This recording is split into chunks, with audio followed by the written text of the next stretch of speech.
کی زمین کا حال یہ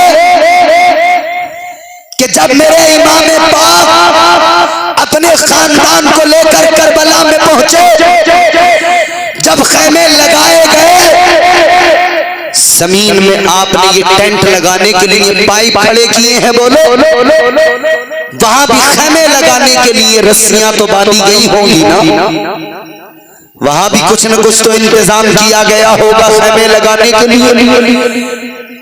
حضرت امام حسین کا قافلہ جب کربلا کی زمین پر رکا، جب اپنے خیمے لگانے کے لیے اس سرزمین پر میخیں ٹھوکی گئی، جب وہاں پر کیلیں ٹھوکی گئی، میخیں ٹھوکی گئی، اس زمین کربلا پر تاریخ گواہ ہے، جب زمین کے اندر کیل ٹھوکی گئی، میخ ٹھوکی گئی، زمین سے تازہ خون نکل آیا، تازہ خون زمین سے نکلا۔ سیدہ زینب نے کہا بھائی یہ کیسی سرزمین ہے، زمین میں میخ ٹھوکے تو زمین سے لہو نکلتا ہے، زمین میں کیل ٹھوکے تو زمین سے خون نکلتا ہے۔ امام حسین نے فرمایا تھا بہن زینب یہ کربلا ہے، یہ ہماری آخری منزل ہے، یہیں پہ ہمارا خون بہایا جائے گا، یہیں پہ ہمارے خاندان کو ستایا جائے گا، یہی ہمارے خیموں کو جلایا جائے گا، یہی ہماری شہزادیوں کو بے آبرو کیا جائے گا۔ یہی وہ سرزمین ہے جس سرزمین پر گلشن رسالت کے مہکتے پھولوں کو مسلا جائے گا، یہی وہ سرزمین ہے جس سرزمین پر تاجدار مدینہ کے گلشن کے مہکتے پھولوں کو مسل دیا جائے گا، ان کی لاشوں پر گھوڑے دوڑا دیے جائیں گے۔ عزیزان گرامی القدر وہ کربلا، اب دیکھو ذرا ادھر امام نے خیمے لگا دی، امام پاک نے خیمے لگانے کے بعد میں کربلا کا معائنہ کیا ہے، کربلا کا مشاہدہ کیا ہے۔ تاجدار کربلا سید الشہداء حضرت امام حسین کربلا کے میدان کا معائنہ کرنے کے لیے نکلے ہیں، کربلا کے میدان کو دیکھنے کے لیے۔ کربلا کے میدان میں امام پاک کھڑے ہوئے کہ میدان کا معائنہ کر رہے ہیں، ادھر امام پاک کے کانوں میں ایک آواز ٹکرائی، ہاتف غیبی کی صدا آتی ہے، غیب سے آواز آتی ہے، اے حسین کربلا کا معائنہ کر رہے ہو، مگر حسین یہ بھی ذرا سن لو۔ حسین کے کانوں میں آواز آ گئی، حسین بچ جاؤ میں تقدیر ہوں۔ حسین نے فرمایا آ جاؤ میں شبیر ہوں۔ آواز آئی حسین میرا نام قضا ہے۔ حسین نے فرمایا میرے بابا کا نام مرتضی ہے۔ آواز آئی حسین مجھے خدا نے بھیجا ہے۔ حسین نے فرمایا مجھے نانا مصطفیٰ نے بھیجا ہے۔ آواز آئی حسین یہ کربلا ہے، یہاں خون بہایا جائے گا، یہاں خون بہایا جائے گا۔ اس حسین نے جواب دیا یہیں پہ اسلام بھی بچایا جائے گا۔ آواز آ گئی حسین یہاں گلا کاٹ کر نیزے پہ چڑھایا جائے گا۔ حسین نے فرمایا یہیں پر کٹے سر سے قرآن بھی سنایا جائے گا۔ سبحان اللہ سبحان اللہ، نعرہ تکبیر، نعرہ رسالت، مسلک اعلی حضرت، نعرہ حیدری، نعرہ حیدری، محفل ذکر حسین رضی اللہ مولانا قاری امتیاز صاحب قبلہ، نعرہ تکبیر، نعرہ رسالت۔ اب نوادہ کے غیور مسلمانوں سست لوگوں ذرا یہ جملے بھی میرے توجہ سے سن لو۔ وہ کربلا پیر پیچھے کر کے بیٹھو تب بات سمجھ میں آئے۔ محفل حسین کا ادب بھی ضروری ہے، محفلوں کا لحاظ بھی ضروری ہے۔ یہ ایسا تو نہیں ہے کہ محلے کا کوئی آدمی کسی دوسرے سے بے لحاظ ہو کر کچھ بھی کہہ جائے۔ یہ کوئی محلے کی چوپال تو نہیں ہے جہاں پہ بیٹھ کے کچھ بھی بول دیا جائے۔ یہ محلے کی کوئی ایسی کسی جو ہے نالی کا سلپ تو نہیں ہے جہاں بیٹھ کر جھوٹ بولے جائیں، غیبتیں کی جائیں۔ نہیں نہیں، یہ محفل حسین ہے، یہ محفل مصطفیٰ ہے، یہ محفل وہ محفل ہے جہاں پر انسان بھی آتے ہیں، جہاں پر اللہ کے فرشتے بھی آتے ہیں، یہ وہ مقدس محفل ہے۔ حسین کا ذکر سننے کے لیے آسمان سے فرشتے آتے ہیں، اللہ کے فرشتے آتے ہیں۔ خدا کی قسم کربلا میں حسین کے کانوں میں آواز آئی تھی، اے حسین یہاں پر سر کٹائے جائیں گے۔ حسین نے کہا کٹے سر یہاں پر قرآن بھی سنائیں گے۔ آواز آئی تھی حسین بیٹے کے پیروں میں بیڑی پہنائی جائے گی۔ حسین نے کہا اسی بیٹے سے نسل آگے بڑھائی جائے گی۔ حسین کے کانوں میں آواز آئی حسین چھوٹا بچہ بھی قربان ہوگا، حسین چھوٹے بچے پر بھی تمہارے چھوٹے بچے کے حلق میں تیر پیوست ہوگا۔ حسین نے کہا تیر پیوست ہوگا تو نانا کی محبت میں مست ہوگا۔ حسین کربلا کے میدان معائنہ کیا میدان کربلا کا، امام حسین خیمے کے اندر آئے۔ 2 محرم الحرام کو 2 تاریخ کو محرم کی خیمے لگائے گئے۔ ادھر دیکھا سامنے ابن زیاد نے ایک لشکر تیار کر کے بھیجا، سپہ سالار عمر سعد کو بنا کر بھیجا۔ عمر سعد ادھر سامنے، امام پاک ادھر سامنے۔ 2 تاریخ سے جنگ نہیں ہوئی ہے، بات چیت چلی ہے۔ 2 تاریخ سے امام پاک نے فوری طور پہ جنگ نہیں کی، کیونکہ امام تو جنگ کرنے آئے ہی نہیں تھے۔ اسی لیے میرے امام نے فرمایا سنو میں جنگ کرنے نہیں آیا، جنگ کرنے کا ارادہ اگر میں لے کر آتا تو وہ شہر مبارک جہاں میرے نانا پیدا ہوئے مکہ شریف، اگر میں وہاں پہ چاہتا ایک لشکر بنا لیتا، ایک فوج تیار کر لیتا، پھر میں کربلا آتا اس لشکر کو لے کر، پھر میں کوفے پہ چڑھائی کرتا اس فوج کو لے کر، پھر میں کربلا کے اندر یزیدیوں کے سامنے اپنی فوج کو کھڑا کر دیتا۔ حسین نے فرمایا جنگ کرنے نہیں آیا، حسین نے فرمایا لڑنے نہیں آیا، حسین نے فرمایا سنو اگر تمہیں میرا آنا پسند نہیں ہے، اگر تمہیں میرے یہاں پہ آنے سے تکلیف ہے تو چلو کوئی نہیں ہے، میں اپنا راستہ بدل دیتا ہوں، تم اپنی منزل پہ جاؤ اپنا کام کرو، مجھے بھی جانے دو، میں اپنے اہل خانہ کو لے کر چلا جاتا ہوں، جنگلوں میں جا کے زندگی گزار لوں گا، میں پہاڑوں میں جا کر، میں صحراؤں میں جا کر گزارا کر لوں گا، میں اپنی زندگی کہیں بھی گزار لوں گا۔ لیکن ادھر یزیدی فوج کا سپہ سالار عمر سعد تھا، وہ کہتا تھا حسین تمہیں یہاں پر اگر آئے ہو تو اب ایسے جانے نہیں دیا جائے گا، حسین ایک ہی شرط ہے، تم چاہو تو تم جا بھی سکتے ہو، تم چاہو تو تمہیں دولت بھی مل سکتی ہے، تم چاہو تو تمہیں مال بھی مل سکتا ہے، تم چاہو تو تمہیں عہدہ بھی مل سکتا ہے، تم چاہو تو تمہیں سروری بھی مل سکتی ہے، تم چاہو تو تمہیں خزانے بھی مل سکتے ہیں۔ حسین نے فرمایا سنو ہمیں خزانوں کی ضرورت نہیں، اس لیے کہ ہمارے نانا کے سارے خزانے ہیں، ہم جہاں ٹھوکر مار دے خزانے نکلنے لگے گی، ہم جہاں ٹھوکر مار دے زمین سونا اگلنے لگے گی، ہم جدھر ٹھوکر مار دے بنجر زمین بھی اللہ کی بنائی زمین چاہے وہ بنجر کیوں نہ ہو، بنجر زمین پہ ہم ٹھوکر مار دو خدا کی قسم سبزہ اگ جائے گا۔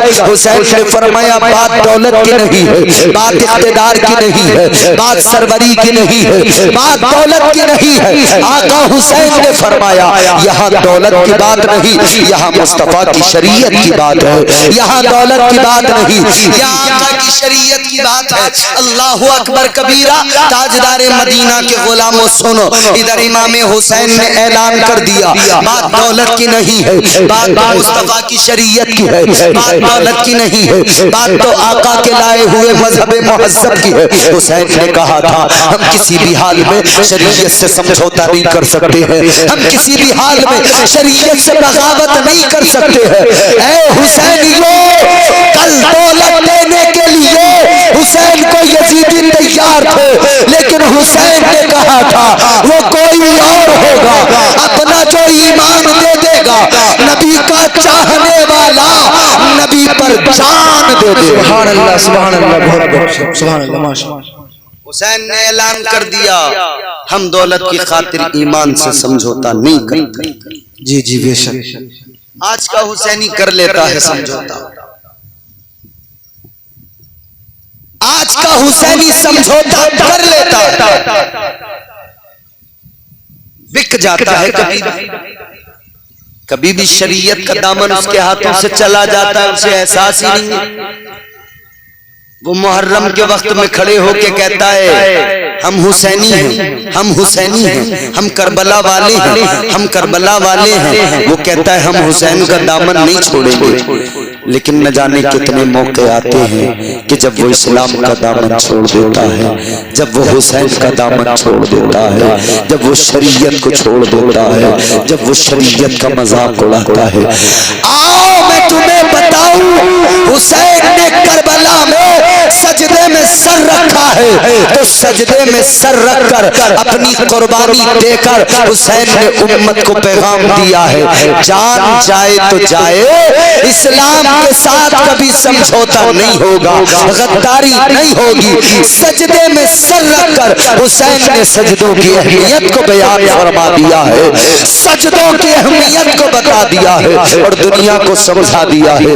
اے لوگوں نمازیں پڑھا کرو، اے لوگوں سجدے کیا کرو، اے لوگوں اسلام کے قوانین کو اپنایا کرو، اسلام شریعت کے اصولوں پہ عمل کیا کرو، اس لیے کہ جس کی زندگی میں اسلام نہیں ہے اس کی زندگی میں کچھ بھی نہیں ہے، وہ زندگی کسی کام کی نہیں ہے۔ جس کی زندگی میں آقا کی غلامی نہیں ہے، جس شریعت مطہرہ کا پابند نہیں ہے، وہ کس کام کا مومن اور مسلمان ہے؟ اس کی زندگی کیا ہے؟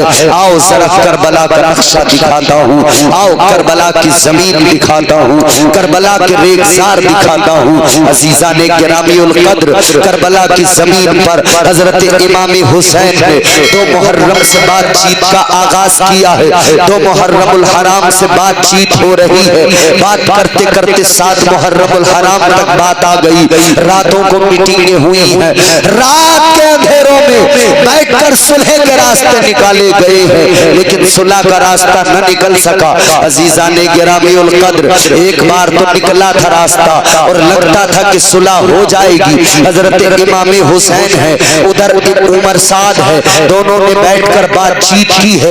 امام پاک نے فرمایا ہے اے عمر سعد سن لے، اگر تجھے میرا آنا گوارا نہیں ہے، اگر تم ہماری جان کے دشمن ہو، اگر تم ہمارے خون کے پیاسے ہو، تو کیوں ہمارے خون سے اپنے ہاتھوں کو رکھنا چاہتے ہو، کیوں اپنی آخرت کو برباد کرنا چاہتے ہو؟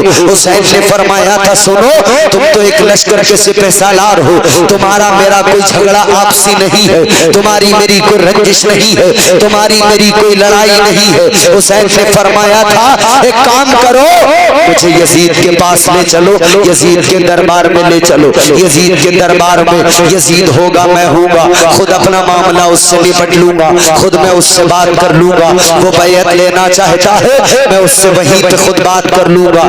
اس نے ایک خط لکھا عمر سعد نے، ابن زیاد کے نام جو کوفہ کا گورنر تھا، ابن سعد نے خط لکھ کر بھیجا ہے، ادھر عمر سعد نے خط لکھ کر بھیجا ہے، ادھر ابن زیاد کے پاس خط پہنچا ہے، ابن زیاد نے خط کو پڑھا ہے، خط کو پڑھنے کے بعد میں کہنے لگا چلو اچھا ہے، جنگ تو کم از کم ٹل ہی رہی ہے، جنگ نہیں ہو پائے گی۔ اب اس نے جب اس خط کو پڑھ لیا ہے، اس نے کہا ٹھیک ہے ایسا ہی کر لیا جائے گا، مگر ایک بدبخت انسان تھا اسی وقت اس کے دربار میں اٹھا، ابن زیاد کے دربار میں اٹھا، اس بدبخت کا نام تھا شمر۔ وہ شمر ذوالجوشن کھڑا ہوا اور کہنے لگا اے امیر، حسین یہاں آ گیا، حسین یہاں تمہارے نرغے میں ہے، حسین یہاں تمہارے نرغے میں ہو کر بھی اگر آپ کی اطاعت کے بغیر چلا گیا تو یہ آپ کی توہین ہے، یہ آپ کی ذلت ہے، یہ آپ کی رسوائی ہے۔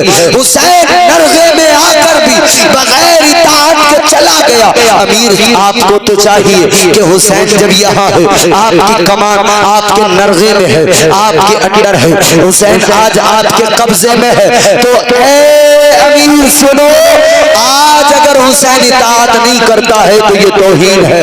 حسین کو چاہیے سر تسلیم خم کرے، حسین کو چاہیے اطاعت کرے، حسین کو چاہیے کہ آپ کی اطاعت کرنے کے بعد میں بیعت یزید کرے، پھر حسین کو چھوڑا جائے، پھر حسین کو آپ کے رحم و کرم کی ضرورت ہے۔ اس بدبخت کو جب اس نے یہ ساری باتیں اس کے دماغ میں ڈالی ہیں، ابن زیاد پھر کہنے لگا بات تو ٹھیک کہتا ہے۔ اس نے اب ایک فرمان لکھ دیا، ابن زیاد نے لکھ کر بھیجا اے ابن سعد تجھے وہاں بات کرنے نہیں بھیجا ہے، اے عمر سعد تجھے وہاں جنگ ختم کرنے یا جنگ کے لیے صلح صفائی کا راستہ نکالنے نہیں بھیجا ہے۔ اس نے لکھا سن لے اگر حسین بیعت کرے تو ٹھیک ہے میرے پاس لے کے آ، بیعت نہ کرے تو بیعت لے، بیعت نہ کرے تو قتل کر دے۔ اللہ اکبر کبیرہ۔ اور اس نے لکھا اگر تو یہ نہیں کر سکتا ہے تو تو عہدہ چھوڑ دے، سپہ سالاری چھوڑ دے، شمر کو سپہ سالار بنایا جائے گا، تو واپس چلا آ۔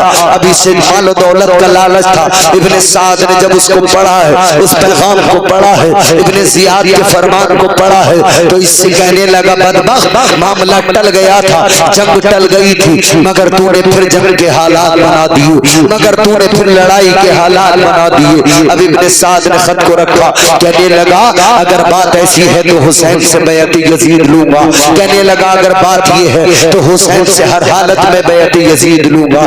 ابن سعد نے کہا کہ سنو اب بات چیت سے بات نہیں چلے گی، اب ایسا کرو حسین سے کہو حسین اگر بیعت یزید کرتے ہو تو ٹھیک ہے ورنہ اب تم پر سختیاں شروع ہو جائیں گی، اگر بیعت یزید کرتے ہو تو ٹھیک ہے ورنہ اب تمہارے ساتھ میں مقابلہ ہوگا۔ اللہ اکبر۔ اب ان ظالموں نے یہ بات چیت کرتے کرتے 7 محرم آ گئی، 7 محرم الحرام ہے، 7 محرم کو کربلا کے ریگزار میں، کربلا کی زمین پر، کربلا کے قریب سے گزرنے والی نہر فرات پر یزیدیوں نے قبضہ کیا اور پہرا لگا دیا، فوج کو کھڑا کر دیا اور یہ تاکید کی کہ جانور پانی پیئیں کوئی دقت نہیں، چرند و پرند پانی پیئیں کوئی دقت نہیں۔ کہنے لگے سنو تلواریں نکال لو، کھڑے ہو جاؤ، حسین پانی نہ پیئے، حسین کا کوئی ساتھی پانی نہ پیئے، خیمہ